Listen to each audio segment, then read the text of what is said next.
اس آیت کریمہ سے پانچویں بات ہمیں یہ معلوم ہوتی ہے کہ اس آیت کریمہ سے ہمیں جہنم کے برحق ہونے کا ثبوت ملتا ہے کہ جہنم ایک جگہ ہے، ایک آگ ہے جسے اللہ رب العالمین نے اپنے نافرمان بندوں کے لیے تیار کر رکھی ہے اور اپنے انکاری بندوں کے لیے تیار کر رکھی ہے۔ فرمایا وَمَأْوَاهُ جہنم، اور اس کا ٹھکانہ جہنم ہے۔ تو جہنم کے بارے میں ہم نے ذکر کیا کہ یہ ایک آگ کا نام ہے اور یہ اب بھی موجود ہے، ثابت ہے، اور یہ کبھی فنا نہیں ہونے والی۔ اللہ تعالیٰ اس کو کبھی فنا نہیں کرے گا۔ اللہ تعالیٰ نے اس کے ہمیشہ ہونے کا تذکرہ کہ یہ ہمیشہ ہمیشہ رہے گی 3 جگہوں پر قرآن حکیم میں کیا ہے۔ پہلی جگہ سورہ نساء کی ہے، دوسری آیت سورہ الاحزاب کی ہے، اور تیسری جو جگہ ہے سورہ الجن کی ہے۔ سورہ نساء میں اللہ فرماتے ہیں ان الذین کفروا وظلموا، بلا شبہ وہ لوگ جنہوں نے کفر کیا، انکار کیا اور ظلم کیا یعنی نافرمانی کی، لم یکن اللہ لیغفر لہم، اللہ انہیں معاف نہیں کرے گا، بخشے گا نہیں، ولا لیہدیہم طریقہ، اور انہیں کوئی راہ نہیں دکھائے گا الا طریق جہنم، سوائے جہنم کا راستہ، انہیں کوئی راستہ نہیں دکھائے گا سوائے جہنم کے راستے کے، خالدین فیہا ابدا، اور یہ اس میں ہمیشہ ہمیشہ رہیں گے۔ ظاہر سی بات ہے جو جس میں ہمیشہ ہمیشہ رہے گا وہ جگہ بھی ہمیشہ ہمیشہ رہے گی۔ تو پہلے یہ مقام یہاں جہاں پر اللہ تعالیٰ نے یہ ذکر کیا کہ جہنم ہمیشہ ہمیشہ رہے گی۔ دوسری جو جگہ ہے قرآن حکیم میں وہ سورہ الاحزاب ہے۔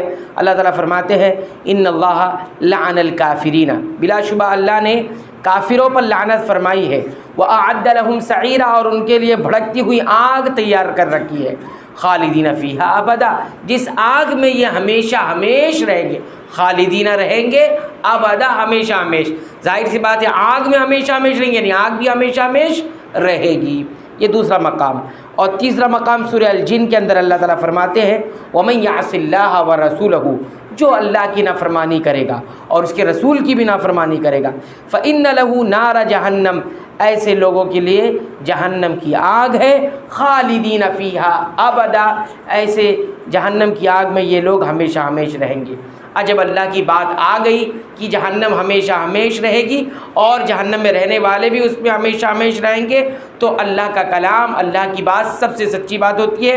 اس کے بعد کوئی عقلی گھوڑے دوڑائے، اپنا عقل لگائے کہ نہیں جہنم فنا ہو جائے گی، جہنم سے اللہ رب العالمین سب کو نکال لیں گے، تو یہ اس کی اپنی عقلی بات ہوگی، اپنے وہم کی بات ہوگی، حقیقت سے اس کا کوئی تعلق نہیں کہلائے گا۔ قرآن میں جو آ گیا وہ آ گیا، وہی برحق ہے، وہی 100% صحیح ہے۔ تو یہ پانچویں بات معلوم ہوئی کہ اللہ تعالیٰ کی آگ، اللہ تعالیٰ کی طرف سے جو آگ ہے وہ برحق ہے۔ چھٹی بات اس آیت کریمہ سے ہمیں یہ معلوم ہوتی ہے کہ آگ کی مذمت اس میں بیان کی گئی ہے اور آگ کے بارے میں یہ کہا گیا کہ یہ بہت برا ٹھکانہ ہے۔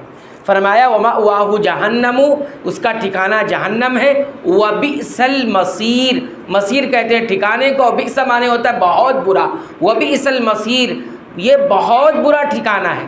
اللہ تعالیٰ خود کہہ رہے ہیں کہ یہ بہت برا ٹھکانہ ہے، تو سوچ سکتا ہے کہ آدمی یہ جہنم کتنی بھیانک جگہ ہوگی، کتنی بھیانک، کتنی دردناک جگہ ہے کہ جس کے بارے میں خود رب العالمین کہہ رہا ہے وَبِئْسَ الْمَصِيرُ، یہ کتنا برا ٹھکانہ ہے، یہ ٹھکانہ ہے، اس میں لوگ جائیں گے اور یہ بہت بھیانک ٹھکانہ ہے۔ ساتویں بات اس آیت کریمہ سے یہ معلوم ہوتی ہے، ایک اہم بات کی طرف یا اس آیت کریمہ میں توجہ دلائی گئی ہے، اور توجہ یہ ہے کہ جس کے بارے میں آج کل بہت سارے انسان بات کرتے ہیں لیکن ان کی بات ٹھیک نہیں ہوتی۔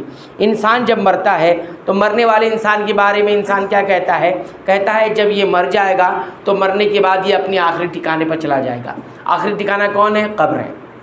قبر آخری ٹھکانہ ہے؟ نہیں، آخری ٹھکانہ قبر ہے۔ قبر میں صرف چند مدت کے لیے ہی رہنا ہے، تھوڑی مدت کے لیے رہنا ہے، آخری ٹھکانہ ہی نہیں۔ اگر کوئی آدمی یہ کہتا ہے تو اس کے ظاہر سے یہ سمجھ میں آتا ہے کہ بعد الموت کا انکار کر رہا ہے وہ، یعنی مرنے کے بعد دوبارہ اٹھائے جانے کا وہ انکار کر رہا ہے، دل سے نہ صحیح لیکن زبان سے ضرور نہیں انکار کر رہا ہے وہ کہ اس کا آخری ٹھکانے تک اس کو پہنچا دو، یعنی قبر تک پہنچا دو، تیرا آخری ٹھکانہ تک ہم تجھے پہنچا دیں گے، مت کہاں تک پہنچا دیں گے؟ قبر تک پہنچا دیں گے نا۔ تو قبر آخری ٹھکانہ ہے؟ نہیں، قبر اصل میں پہلی منزل ہے۔ زندگی جو شروعات ہوگی، اصلی زندگی، اس زندگی کا پہلا پڑاؤ ہے، وہ پہلا ٹھکانہ ہے۔ ٹھیک ہے، تو یہ ایسا کبھی نہیں کہنا چاہیے کہ آخری ٹھکانہ انسان کا جنت ہے یا جہنم، یہ آخری ٹھکانہ ہے، قبر نہیں ہے، قبر تو شروعات ہے۔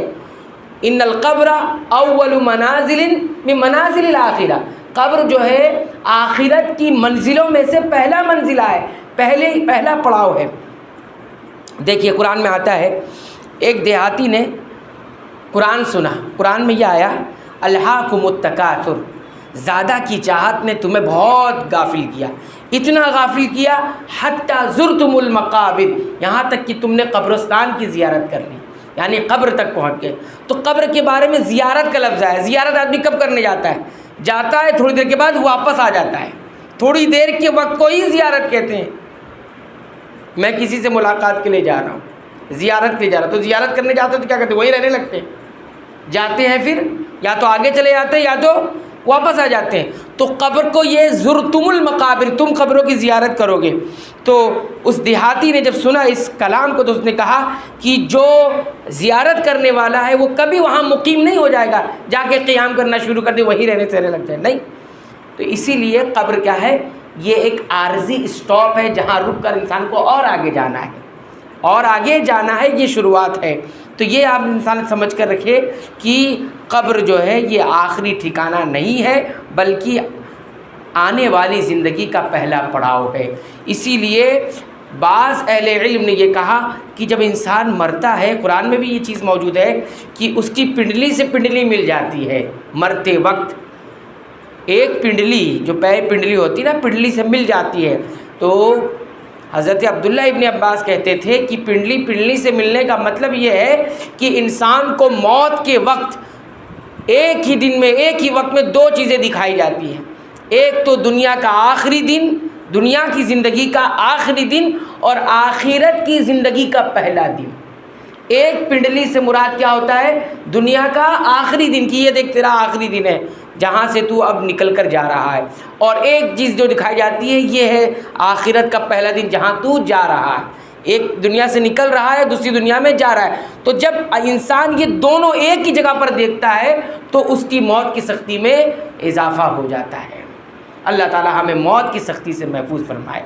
تو یہ وہ وقت ہوتا ہے جہاں انسان دونوں چیز، آخرت اور دنیا دونوں دیکھتا ہے۔ ابھی تو ہم صرف دنیا دیکھ رہے ہیں، آخرت نہیں دیکھ رہے ہیں، ایمان تو رکھتے ہیں لیکن آخرت دیکھی نہیں ہے۔ لیکن موت کا وہ مرحلہ ہے جہاں پر انسان آخرت بھی دیکھ لیتا ہے کہ اس زندگی میں اب میں جا رہا ہوں۔ تو ایسے وقت میں جو کافر ہوتا ہے وہ بہت پچھتاتا ہے کہ جس زندگی کا میں انکار کر رہا تھا وہ زندگی تو اب دکھ رہی ہے، لیکن اس وقت پچھتاوے سے، اسی لیے نزا کی حالت میں، غرغرے کی حالت میں توبہ قبول نہیں ہوتی ہے۔ کیوں؟ کیونکہ ساری حقیقت سامنے آ جاتی ہے، غیب کا پردہ اٹھ جاتا ہے، جو چیزیں غیبی تھی جس پر ہم ایمان رکھتے تھے وہ اب اٹھ گئی ہے۔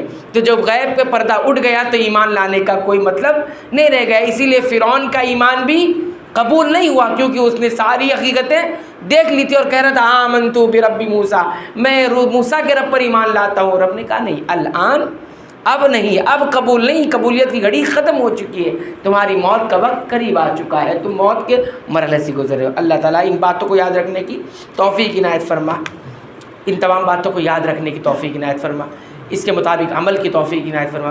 رب العالمین ہمیں آخرت کی تیاری کرنے کی توفیق عنایت فرما، موت کی تیاری کرنے کی توفیق عنایت فرما۔ رب العالمین ہمارے دل و دماغ سے اس دنیا کو رب العالمین دور فرما دے اور آخرت کی تیاری کرنے والا بنا دے۔ آمین۔ وآخر دعوانا الحمدللہ رب العالمین۔